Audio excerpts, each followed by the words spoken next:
연금으로 세상 떠날 때까지 최소생활비 정도를 받을 수 있도록 되어 있는 나라가 선진국이다. 입사와 동시에 연금 가입부터 시작해야 된다.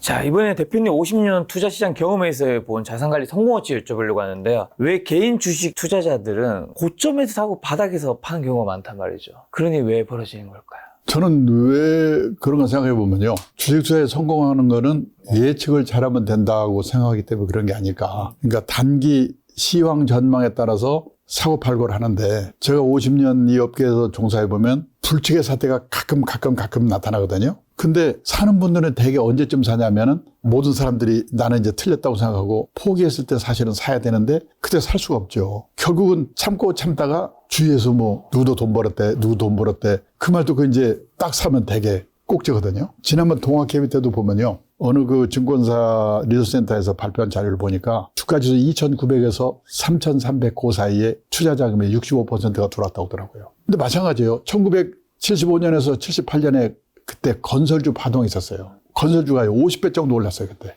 그랬다가 75% 떨어졌어요. 그때는 뭐냐면요. 어느 회사가 건설업 하는 회사가 아닌데 정관에 건설업 하겠다고 업종 추가하면 상한가 올라갔어요. 그리고 그때 중동 붐이었거든요. 그러니까는 사장이 중동 출장 간다고 하는 거를 이제 어디서 기자가 보고 신문에 나면은 그 회사 상한가 쳤어요. 근데 나중에 4분의 1로 떨어졌다가 4분의 3이 떨어져 4분의 1만 남았다는 얘기거든요. 그 다음에 제가 1989년 동경에서 근무를 하다가 본사에 들어와가지고 그때 주가지수가 1000을 처음으로 돌파했어요. 그래서 모든 증권회사들이 주가지수 1000 시대가 왔다. 저도 이제 그때 세미나에 강사로 가가지고요. 해외에서 보는 국내 증권시장에 대한 해외 투자가들의 뭐 전망 뭐 이래가지고요. 지금 생각하니까 참 부끄러워요. 근데 1000 딱 돌파하고 나서 그때부터 떨어지는데 510까지 떨어지더라고요. 제가 1999년에서 2000년 초에 IMF 금융위기 이후죠. 코리아 펀드라는 게 바이코리아 펀드라는 게 유행했거든요. 그 운영하는 회사에 제가 사장을 하고 있었어요. 그래가지고 주가지수요. 이 코리아 펀드가 사람들이 투자해가지고 88%인가 1년 동안에 올랐는데 그 다음에 50% 떨어지더라고요. 동학개미 투자가 마찬가지고. 근데 보면 개인 투자가들은 남들이 실망해서 떠날 때 살 수가 없거든요. 개인 투자가들이. 그래가지고 되게 보면 60, 70% 투자가분들은 막차로 타요. 그리고 참다 못해가지고 이제 드디어 사야 될 시대가 되면 그때는 이제 아이고 잊어버리는 게 좋겠다 그러고 딱 팔고 떠나버리거든요. 그러니까 그런 거를 지금 계속 반복하고 있고요. 또 하나 뭐냐면은 단기 시황 전망에 따라서 사고 파는 게 어려운 게 뭐냐면 미국의 휘데리티라는 세계적인 자산운용사가 있어요. 그 회사에서 전설적인 펀드 매니저로 피터 린치라는 사람이 있었거든요. 그 사람이 1977년부터 90년까지 13년 동안 마젤란 펀드를 그 사람이 운용했는데 13년 동안에 누적 수익률이 2700%였대요. 그 연평균 수익률이 29%거든요. 근데 이 13년 기간 동안에 펀드 투자한 사람의 절반이 손실을 봤다는 거예요. 왜 그러냐? 오르면 직선으로 오르는 게 아니고 올랐다 떨어졌다 하는데 되게 뭐냐? 피크에서 사람들이 사게 되는 거예요. 그리고 또 그 단기 하락해가지고 그 계곡에서 또 팔고. 그러니까 절반이 손해보기. 그래서 자꾸 저는 장기 투자, 분산 투자 얘기를 계속 하고 있는데도 아직도 이 말을 경청해 주는 사람이 거의 없어요. 그럼 장기 투자, 뭐 분산 투자 얘기죠. 저축가 투자, 리스크, 분산 투자에 대해서 한번 알려주신다면요. 그러니까 뭐냐면요. 부동산과 금융자산의 비중을 맞추는 일이 중요하고요. 금융자산 중에서도 저축상품과 투자상품의 비중을 또 맞추는 일이 중요하거든요. 그러니까 저축과 투자에 대해서 이해를 제대로 해야 되는데 다들 저축과 투자하면 저축해서 돈 번다, 투자해서 돈 번다. 비슷한 뜻이라고 생각하는데 아니고 상반된 개념이다. 저축의 뜻은 아껴서 모으다라는 뜻이고 대표적인 저축상품이 예금, 지급액이 확정된 보험, 지급액이 확정된 연금. 이게 저축상품이고요. 그 다음에 투자의 뜻은 뭐냐면 가능성을 믿고 자금을 투하하다. 주식, 채권, 선물, 옵션, 펀드, 보험 중에서도 변액보험, 연금 중에서도 변액연금. 이거는 알지만 잘하면 돈을 벌고 잘못하면 원금도 깨먹는 건데요. 의외로 많은 그 투자가분들 중에 변액보험, 변액연금 가입한 분들이 많은데 자기가 가입하고도 가입했는지 안 했는지 모르는 사람이 또 많아요. 이게 변액보험, 변액연금이라는 게 보험연금인데 앞에 변액이 붙어 있으면 들어가 보면 펀드거든요. 늘었다 줄었다. 그래서 변액보험, 변액연금 가입할 때는 그 보험자산, 연금자산을 운용하는 회사가 어딘가, 그 보험회사가 직접 하는가, 어느 운용사에 위탁해서 하는가, 그 회사가 실력 있는 회사인가, 과거 성적이 좋았는가 알아보고서 해야 되는데 그걸 알아보고서 하는 사람이 거의 100명에 한 명도 없어요. 제가 왜 알았냐면 제 아내 때문에 알은 거예요. 제가 몇 년 전에 집에 갔더니 보험을 좋은 게 들었다고 그래서 제가 꼬치꼬치 물어보니까 변액보험을 들었더라고요. 그러면 변액보험을 운영하는 회사가 어딘지 알아? 성적이 좋은지 조사해봤어? 그랬더니 무슨 말인지를 몰라요. 그러면 당신한테 판 FP, 그 회사 FP 그분한테 가서 물어보라고 그랬더니 그 사람도 모른대요. 본사에 알아서 알려준대요. 우리 형편이 이래요. 이것이 저축 상품인지 투자 상품인지도 모르고 있는 분들이 많은데 투자는 하거든요. 왜? 투자는 예측이라고 생각하니까. 그럼 어떤 돈으로 투자를 해야 되냐? 단기간 내에 써야 할 돈은 따로 마련돼 있고 시장에 장기간 자금을 묻어둘 각오가 돼 있고 비상사태가 오더라도 놀라지 않고 참고 기다리겠다는 각오가 되어 있는 돈으로 하라고 그러거든요. 근데 지난 몇 년 동안 동학개미는 이거에 반대로 했거든요. 사타팔았다 계속 했죠. 2021년에요. 자본시장연구원에서 어느 큰 증권회사의 대형증권사에 20대 남성 투자자의 주식 매매 회전율 조사를 해보니까요. 6,800%래요. 그 회전율이라는 게 뭐냐면 1년에 몇 번을 사고 파는가 1년에 몇 번을 사고 파는가가 회전율이거든요.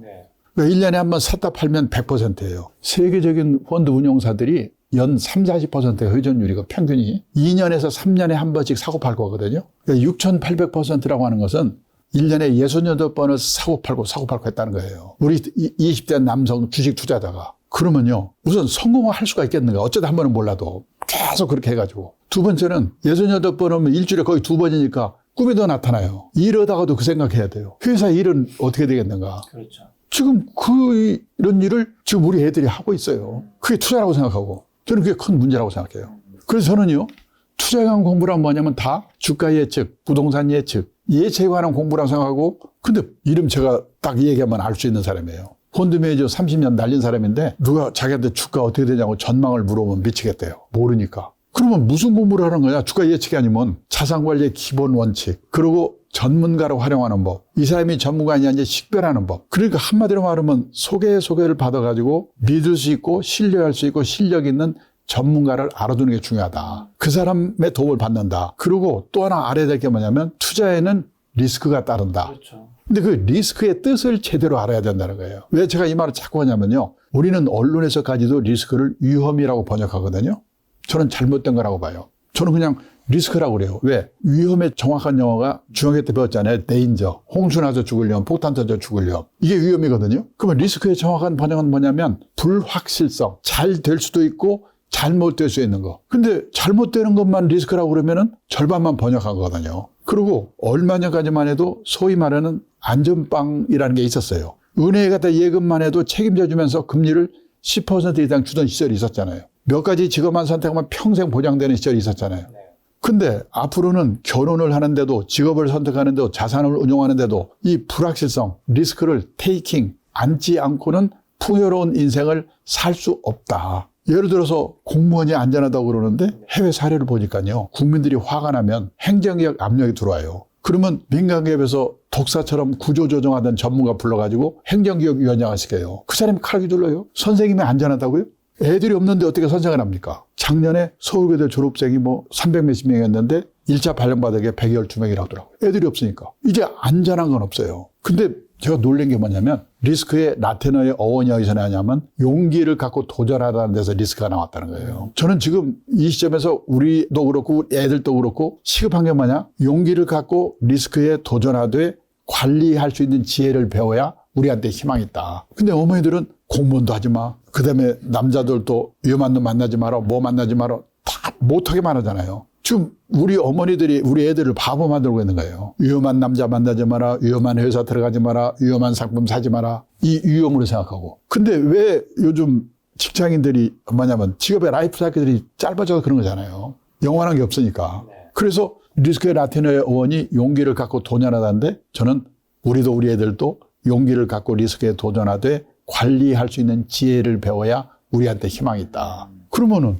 지혜를 가르쳐 줘야지. 그래서요, 인생에 여러 가지 리스크가 있잖아요. 그거를 독서를 한다든지 사람들의 좋은 경험담을 듣는다든지 그래서 그거를 잘 테이킹을 하되 관리할 수 있는 지혜를 배워야 되고 근데 오늘 주식 투자에 따르는 리스크만 간단히 말씀드리면은 열심히 예측도 하고 그런 노력을 해야 되고 좋은 종목 고른 노력도 해야 되는데 기본적으로 주식 투자에는 두 가지 리스크가 있다. 그걸 어떻게 방어하는가. 그걸 알고 해야 된다는 거예요. 첫째 리스크가 뭐냐면 마켓 리스크, 시장 리스크라고 그러는데 내가 아무리 좋은 우량 주식을 갖고 있다고 하더라도 4년 전년만 때 코로나 사태로 주가 박살날 때 미리 몰랐거든요. 9.11 테러로 주가 박살날 때 미리 몰랐거든요. 우크라이나 사태로 주가 박살날 때 미리 몰랐거든요. 제가 50년지 업계에서 일을 했는데요. 가끔 불치기 사태가 나타나요. 근데 그런 사태가 언제 나타날지, 언제 끝날지 지나고 보니까 모르는 거예요. 다만 내가 갖고 있는 주식이 우량 주식이라는 확신이 있다면 6개월 후가 될지 1년 후가 될지 2년 후가 될지는 모르지만 그 상황이 지나가면 다시 오를 수 있다. 그때까지 기다릴 수밖에 없다. 그래서 장기 투자를 하라는 거거든요. 근데 제가 어디 가서 장기 투자 이야기만 하면 사람들이 짜증내거든요. 바빠 죽겠는데 올라 떨어져 그 얘기만 하세요. 모른다니까요, 그건.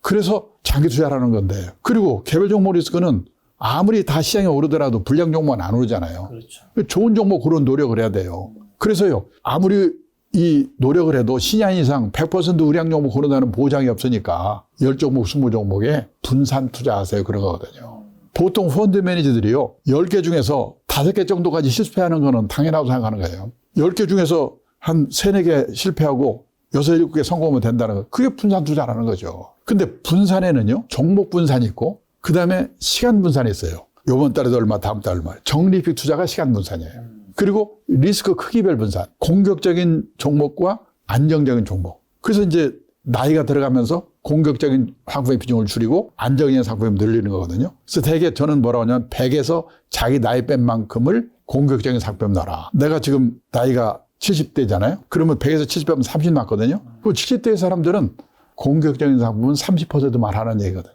내가 30대라면 100에서 30 하면 70 남으니까 70% 정도는 공격적인 상품에 넣어놓고 좀 안정적이 돼서 70% 넣어라. 그런 리스크 크기별 분산. 이 분산은 원칙은 지키라는 거죠. 예측은 하더라도. 그리고 인생 단계별 자산 관리 좀 전략도 알려주신다면요. 제가 가끔 퇴직 예정자분들 대상으로 강의를 하면요, 당황스러울 때가 있는 게 뭐냐면, 저 이번에 퇴직을 하는데 퇴직금을 2억 받았습니다. 그 2억을 가지고 주식을 투자해서 튀겨가지고 어떻게 노후자금 마련할 수 없을까요? 그런 질문을 퇴직 예정자분 대상으로 강의를 할 때 많이 받는데, 저는 그때 뭐라고 대답하냐면, 인생 단계별로 자산 관리 전략이 3단계로 나눠집니다. 나는 어느 단계에 있는가, 그 단계에 맞는 자산 관리 전략을 취하셔야 됩니다. 이렇게 얘기를 해요. 1단계는 언제냐면 현역 시절이에요. 현역이니까 일을 하면서 운영하는 단계. 그리고 월급 타서 쓰고 남은 돈을 적립하면서 모아가면서 운영하는 단계예요. 이때는 현역이고 젊으니까 좀 공격적으로 운영도 돼요. 주식도 하고 주식 경험도 많이 사고. 근데 중요한 거는 2단계부터 조심을 해야 되는데, 2단계는 퇴직하고 나서거든요. 퇴직하면 월급이 없잖아요. 그러면 모아놓은 노후 자금을 꺼내 쓰면서 인출해 쓰면서 운영하는 단계가 되는 거예요. 제가 세계 평균을 조사해 보니까요, 모아놓은 노후 자금의 연 4% 이내에서 꺼내 쓰세요 그러더라고요. 제가 1억을 모았으면 1년에 400만 원 꺼내 쓰라는 얘기예요. 그래야지 30년, 40년 꺼내 쓰니까. 그리고 남은 돈은 1억에서 400만 원 쓰고 9,600만 남았잖아요. 남은 돈은 목표 수익률을 정기예금 금리 플러스 알파 정도. 정기예금 금리가 지금 3% 정도거든요. 그러니까 한 4%나 5% 욕심내더라도 6% 정도의 목표 수익률. 그 정도로 보수적으로 운용하라는 뜻이에요. 그러니까 펀드로 말하면 채권이 많이 포함되어 있는 혼합형 펀드. 주식을 꼭 하고 싶으면 갖고 있는 전체 금융자산의 한 20-30% 이내에서. 그게 보수적으로 하세요. 근데 2단계에 들어선 사람들이 주식으로 튀기겠다고 그러니까 이게 문제가 생기는 거죠. 그리고 2단계에서 더 중요한 건 뭐냐면, 2단계에서는 모아놓은 노후 자금을 안 꺼내 쓰는 노력, 덜 꺼내 쓰는 노력을 해야 돼요. 왜? 3단계로 많이 옮겨야 되니까. 안 꺼내 쓰려면, 덜 꺼내 쓰려면 뭐가 중요하냐? 연금 수입이 필요해요. 그래서 연금 젊을 때부터 들어야 되는 이유가 그거고, 저는 국민연금을 부부가 합쳐서 180만 원 받거든요. 네. 그만큼 덜 꺼내 쓰죠. 그다음에 두 번째는 뭐냐면, 퇴직하면 생활비를 줄여야죠. 보통 현역 시절에 60 내지 70% 수준으로 생활비를 줄이라고 그러거든요. 그럼 50만 원 줄여, 100만 원 줄여. 생활비 절약. 그리고 세 번째는 뭐냐? 뭔가 일을 해가지고 50만 원 벌어, 100만 원 벌러. 근로소득. 그래서 2단계에서 더 중요한 거는 연금소득, 그다음에 절약, 근로소득으로 가능하면 모아놓은 노후자금을 안 꺼내 쓰는 노력, 덜 꺼내 쓰는 노력을 해야 된다. 그리고 3단계는 언제 시작이 되냐면 사람마다 다른데 70대 후반, 80대 초반에 시작이 되거든요. 판단력이 흐려져요. 그러면 운용에서도 졸업을 해야 돼요. 그리고 예금 같은 확실한 상품에 갖다 넣어놓고 아껴서 꺼내 쓰다가 세상 떠나는 거예요. 목표가 뭐냐? 내가 죽기 전에 내 노후 자금이 바닥나면 안 된다.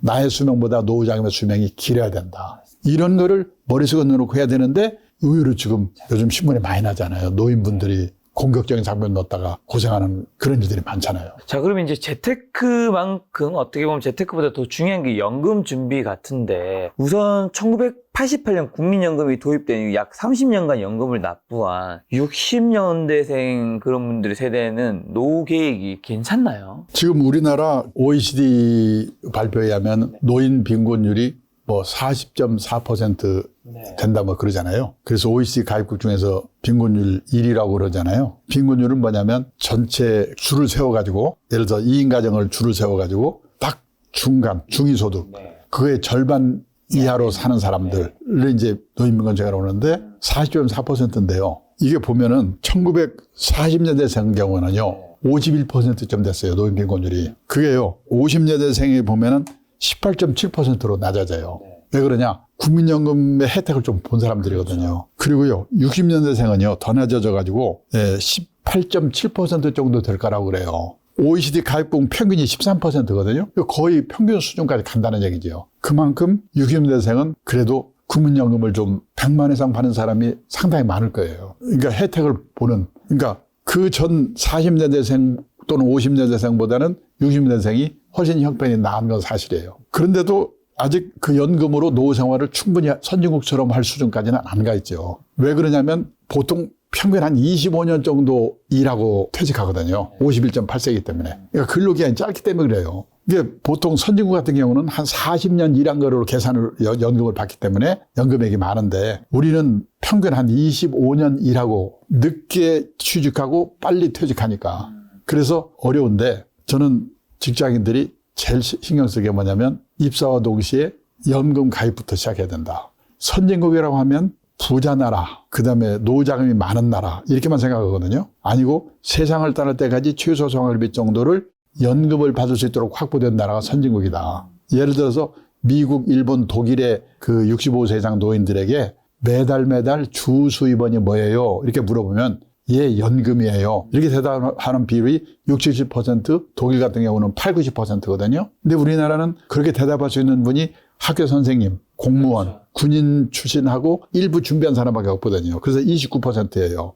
뭐 그동안에 우리나라 노인들은 뭘 먹고 살았냐? 1980년도만 해도 자식의 도움이 72%, 자식이 도와줬잖아요. 근데 이것도 우리는 화끈하게 줄었어요. 2023년에는 자녀의 도움이라고 대답하는 비율이 12%. 아마 몇 년 지나서요. 이 조사 다시 하면 우리나라도 노후의 주수입원이 자녀의 도움이라고 대답하는 비율이 미국처럼 0.7%, 일본처럼 1.9%, 독일처럼 0.4%로 아마 바뀔 거예요. 미국, 일본, 독일은 수치가 엄청나긴 하네요. 그러니까 선진국 어느 나라 치고 자식이 부모의 주 생활비를 도와주는 나라가 없거든요. 그래서 연금으로 세상 떠날 때까지 최소 생활비 정도를 받을 수 있도록 되어 있는 나라가 선진국이다. 그러기 위해서는 직장 생활 시작과 동시에 3층연금 가입부터 시작해야 된다는 얘기를 계속 하는 거거든요. 그런데요, 그 연금 중에서 제일 중요한 게 뭐냐면 퇴직연금이에요. 왜 퇴직연금이냐면요, 국민연금은 나라에서 해주잖아요. 그러니까 일찍 받을까 늦게 받을까, 못된 거 추가 납입할까 이런 것만 결정하면 돼요. 근데 퇴직연금은 두 가지가 있어요. DB형 연금은 회사가 책임지고 해주니까 상관이 없는데 DC형 퇴직연금은 연금 자산의 운용을 책임이 근로자, 가입자한테 있거든요. 근데 지금 금액으로도 거의 절반 이상을 지금 DC형이 차지하고 있고요. 대세가 DC형일 거예요. 미국의 경우에는 80, 90%가 DC형이에요. 우리도 그런 나라로 갈 거예요. 그래서 직장인들이 DC형 퇴직연금에서 운용을 잘해서 나중에 동기생이요 2배 차이가 날 수도 있어요. 잘못 하는 사람과 잘한 사람과 차이가. 그래서 미국에서요, 퇴직연금 백만장자라는 말이 나오거든요. 뭐냐면, 피델리티라는 회사 있잖아요. 이 회사가 연금자산 운용 시장의 시장 점유율이 20% 정도거든요. 이 회사가 재작년 8월에 발표한 자료를 보니까 DC형 퇴직연금 중에서 가입자의 연금 자산이 100만 달러 넘는 가입자가 41만 명이고요. IRA는 우리말하면 IRP거든요. 개인형 퇴직연금. 가입자 중에서 또 100만 달러 넘는 사람이 34만 명이라고 하더라고요. 그러면 합치면 75만 명이잖아요. 그리고 피델리티 점유율이 20%니까 5배라면 한 375만 명 정도가 연금 100만 장자예요. 그러니까 뭐냐면 미국의 직장인들은 회사 입사와 동시에 퇴직연금, 그것도 DC형 연금에 가입을 해가지고 운용을 잘해서 수익률을 많이 내서 퇴직연금 100만 장자가 되는 게 꿈이고 목표예요. 그러니까 우리도 그런 노력을 해야 되는데 그런데 보면은 DC형 전체의 지난 10년 평균 수익률이 2.7% 정도더라고요. 근데 미국은 8%. 그게 수익을 내니까 100만 장자가 될 수 있는 거죠. 일본이 3.8%. 너무 안 좋네요, 한국. 그러니까 좀 일본이 우리보다는 노력을 좀 하는 나라이지요. 그러니까 우리도 지금 미국 수준으로 만약 수익률을 내게 되면은 영웅 100만 자의 꿈이 남의 얘기는 아니거든요. 그러면 미국에서 이렇게 8% 낼 수 있는 이유가 뭐냐? 한마디로 말해서 투자상품에 많이 운용을 하기 때문에 그래요. 한 80% 정도를 투자상품에 운용하거든요. 주식이나 주식형 펀드에. 근데 우리는 주식이나 주식형 펀드 그래 운용하는 사람이 20% 정도밖에 안 돼요. 그러면은 우리도 그렇게 투자상품에 많이 넣으면 될 거 아니냐. 근데 넣었다가 잘못해서 원금 깨먹으면 큰일 나잖아요. 그러려면은 투자에 관한 지식이 있어야 되는 거죠. 그러니까 투자상품에 넣으세요. 그래도 사람들이 안 넣는 이유가 뭐냐? 자신이 없으니까. 또는 무관심하니까. 그래서 지금 예를 들어서 일본에 제 그 파트너가 있는데 그 사람은 목표가 뭐냐? 직장인들한테 퇴직연금에 대해서 관심을 갖도록 만드는 게 제일 중요해요. 어떤 생각도 하냐면요. 한 1년에 몇 번을 회사 벽보에 붙여요. 이름은 안 쓰고 A, B, C, D에서 최고 수익률이 예를 들어서 뭐 50%인 사람, 최하가 1%인 사람. 그걸 보면 나는 어디쯤에 있는 걸 알게 되잖아요. 그래서 관심을 갖게 하려고 그래요. 그리고 미국의 퇴직연금 도입한 회사의 81% 정도는 매년 한 번씩 전 직원을 상대로 투자 교육을 시켜요. 근데 우리는 회사에도 교육 안 시키고 본인들도 노력을 안 하고 금융회사들도 잘 해주지도 안 하고 그러니까 수익률이 안 나죠. 그래서 뭐냐? 지금 어떤 생각을 갖게 만드느냐면 퇴직은 100만 장자의 꿈을 키우는 미국 직장인 경우에는 첫째 주인의식이 있다. 회사 입사할 때요. 이 회사는 퇴직연금 제도가 도입이 되어 있는가. 그리고 내가 얼마나면 거기서 얼마나 해주는가. 그리고 교육 같은 걸 제대로 시켜주는가. 이걸 알아보고 가입을 해요. 그 회사에 입사를 해요. 근데 우리는 회사에 입사할 때 그런 게 있는지 없는지도 몰라요. 퇴직할 때가 돼도 제가 가끔 방송 가서 인터뷰 가서 가잖아요. 그러면 MC분은 퇴직금이에요? 퇴직연금이에요? 그랬더니 뭔가? 또 퇴직연금이라고 그러면 DC형이에요? DB형이에요? 모르는 분이 너무 많아요. 무관심이 문제예요. 그리고 가입자 교육을 제대로 시켜가지고 자기 책임의식이 분명히 있는 거예요. 잘못되면 내 책임이다. 그리고 빨간 글자가 중요한데요. 노후에 대비한 장기 자산 운용은 단기적인 가격 하락 리스크가 있더라도 장기적으로는 예금 금리보다 높은 수익률을 기대할 수 있는 주식 등에 운용해야 된다. 이런 생각이 인식이 있는 거예요. 그래서 미국 사람 그렇게 하는 거예요. 그런데 우리는 그런 생각이 없으니까 또 성공 체험이 없어요. 성공 체험이. 그러니까 뭐냐면 그냥 예금에 넣어두니까 예금 금리가 요즘처럼 3%만 되더라도 그나마라도 낫죠. 지난번 같은데 1%밖에 안 됐잖아요. 수익이 날 수가 없는 거죠. 이게 지금 큰 과제예요. 자, 그러면 어느 정도 생활비나 뭐 소득 자산이면 노인 빈곤에 해당된다고 봐야 할까요? 지금 저는 예를 들어서 국민연금연구소에서 보니까요. 부부 월 생활비가 전국 평균으로 260만 원, 서울 평균으로는 340만 원 정도라고 그러더라고요. 그러니까 그 금액에 살도록 노력을 해야 되겠죠. 그러면 340만 원을 어떻게 이제 벌어야 되냐. 그게 문제죠. 근데 이제 60년대생 같은 경우에 100만 원씩은 국민연금을 대부분 받는 것 같아요. 그럼 240만 원이 필요하잖아요. 그러면 이제 모아놓은 금융자산에서 일부 쪼개 쓰고, 그 다음에 뭐 일을 해가지고 100만 원 벌든지 200만 원 벌든지, 근로소득이 필요하고. 그러니까 지금 51.8세에 퇴직을 하면 당황스러운 게 뭐냐면 선진국은 연금으로 최저생활비가 되는데 안 되니까 당황스러운 거죠. 그래서 이 일을 할 수밖에 없게 되고 또 하나는 제가 77세인데 제 친구들 보면은 또 먹고 사는 건 그럭저럭 해결되는데도 힘들어하는 게 뭐냐면 갈 데가 없는 거를 힘들어하고 자기의 역할이 없는 거를 힘들어해요. 그 티베트의 종교 지도자 달라이라마가 했다는 얘기를 제가 읽고 그렇구나 하는 생각이 들었는데 자신이 다른 사람들에게 쓸모있는 존재가 아니라고 생각하는 노인은 자신이 남에게 유용한 존재라고 느낀 노인보다 일찍 숨질 가능성이 3배 가까이 높게 나왔다. 부유한 나라에서 고통과 분노의 정도가 더 심한 건 물질적 부가 부족해서가 아니다. 내가 남에게 필요한 존재라는 느낌이나 내가 사회와 함께하고 있다는 느낌을 더 이상 갖지 못하기 때문에 불행해지는 것이다. 그래서 뭐냐면 소일거리가 중요하죠. 예, 꼭 돈이 아니더라도 취미 활동이라도 사회 공헌 활동이라도 그거를 하면서 약간 용돈벌이 하는 거라도 소일거리를 갖도록 하는 거가 아주 중요하다. 첫째는 생활비가 모자라니까 그렇고 생활비가 충분하고 하더라도 그 은행에 행장까지 한 분이 퇴직하더니 뭐라고 그러냐면 자기는 퇴직하고 나니까 쓸모없는 인간이 된 것 같아서 서글프대요.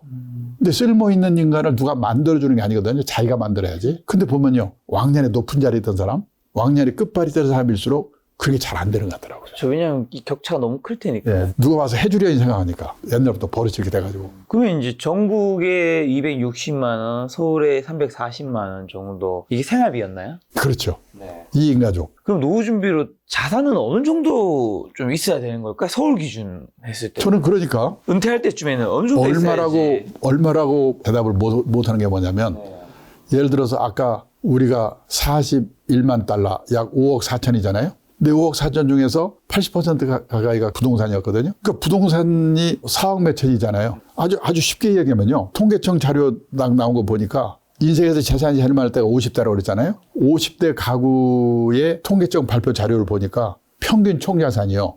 6억쯤 돼요. 50대 가구에 6억쯤 돼요. 근데 가계 부채가 1억 정도 있어요. 평균. 빼면 5억 남잖아요. 언뜻 생각하면 50대 후반에 재산이 5억 정도 있으면 그럭저럭 먹고 살 수 있을 거 아니냐 이렇게 생각하는데 문제는 5억 중에서 4,300만 원이 부동산이에요.